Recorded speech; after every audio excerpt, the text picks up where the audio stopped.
Hello friends, welcome back to my channel.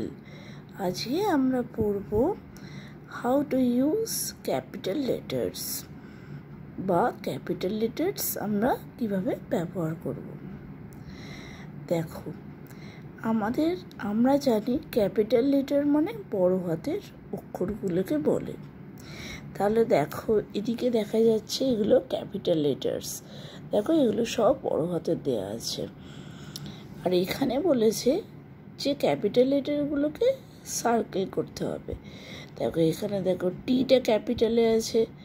তোমরা জানো capital আর small লেটারগুলো কোনগুলো।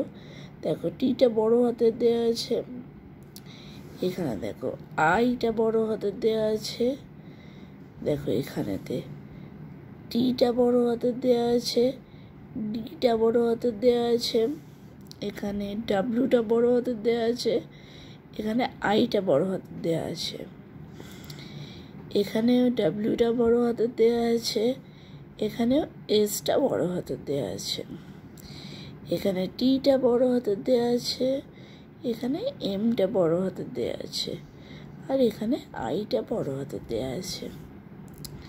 আচ্ছা, চলো এবার দেখে নিই যে ক্যাপিটাল লেটারগুলোকে কিভাবে আমরা ব্যবহার করতে পারি। আমরা জানি কোনগুলো ক্যাপিটাল লেটার, কিন্তু ক্যাপিটাল লেটার কিভাবে ব্যবহার করব সেটা আমাদের জানতে হবে।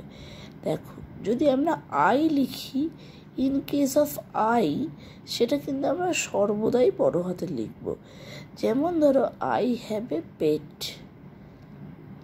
তাহলে আমার একটি পোষ্য আছে, তাহলে আইটা সব সময় আমরা বড় হাতে লিখব। আচ্ছা, কোনো সেন্টেন্সের বিগিনিংয়ে বা কোনো সেন্টেন্সের শুরুতে যদি কোনো সেন্টেন্স আমরা শুরু করতে চাই, ধরো Pinaki is my brother, Pinaki আমার ভাই, তাহলে অবশ্যই সেন্টেন্সটা শুরু করছে কি দিয়ে? পিনাকি দিয়ে। তাহলে পিনাকির প্রথমটা কি? পি। তাহলে সেন্টেন্সের প্রথম যে লেটারটা সেটা বড় হাতের হবে অবশ্যই। তাহলে আর কিতে দেখা যাক, কোনো ব্যক্তির ধরো নাম বোঝাচ্ছি, মানে ধরো তোমার নাম ধরো মিনু, তাহলে সি ইজ মিনু বা ইউ আর মিনু। তাহলে এই যে মিনু, যে তাহলে তোমার যে নামটা বোঝাচ্ছি, সেই নামটা বোঝাতে গিয়ে আমি ক্যাপিটাল লেটার অবশ্যই ব্যবহার করব। বা ধরো কোনো জায়গার নাম বোঝাচ্ছি, ধরো এই জায়গাটার নাম ধরো আমরা জানলাম বাগনান, তাহলে আমরা বললাম কি যে বাগনান দিয়ে যদি কিছু লিখি তাহলে উই লিভ ইন বাগনান, তাহলে বাগনানটাকে অবশ্যই বিটাকে বড় হাতে দিতে হবে। যদি ভিলেজের নাম বলতে চাই, যেমন ধরো তোমরা যে ভিলেজে বাস করো, সেই ভিলেজের নামটা বলতে গেলে বড় হাতে দিতে হবে। কান্ট্রির নামটা দিতে গেলে, যেমন আমরা ইন্ডিয়াতে বাস করি, তাহলে তার নামটা দিতে গেলে অবশ্যই কান্ট্রির নামটা ইন্ডিয়াটা আইটা বড় হাতে দিতে হবে। যেমন ধরো রিভার, যেমন দামোদর একটা রিভার, তাহলে দামোদরের ডিটা বড় হাতে দিতে হবে। আচ্ছা, মাউন্টেন ধরো যে কোনো পাহাড় পর্বত বোঝাতে গেলে সেটা বড় হাতে দিতে হবে। যেমন ধরো আমি হিমালয়া বোঝাচ্ছি, তাহলে এইচটা বড় হাতের থাকবে।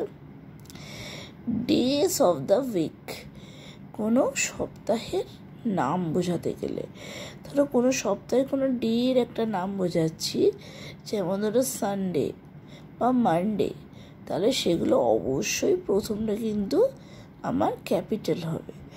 দেখো, এখানে কি বলেছে, rewrite the sentences using capital letters.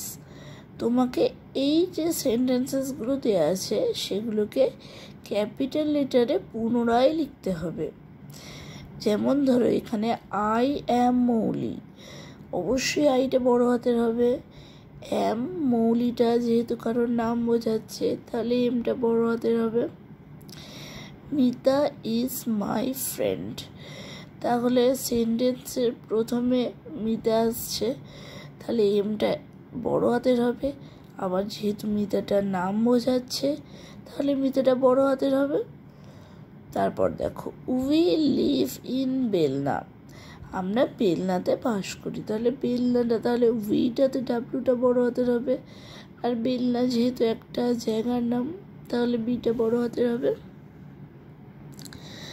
বেলনা is beside the river Damodar, তাহলে বেলনাটা বিটা বড় হাতের হবে, আর is beside the river Damodar, দামোদরের পাশে অবস্থিত।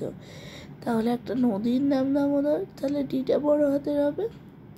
তারপর দেখো every Sunday we play together, every ইটা বড় হাতের হবে, আর যেহেতু একটা উইকের ডে এর নাম তাহলে এসটা বড় হাতের হবে। ঠিক আছে, তাহলে আজকে এখান পর্যন্তই। পরের দিন আবার একটা নতুন পড়া নিয়ে আমরা তোমার কাছে আসবো।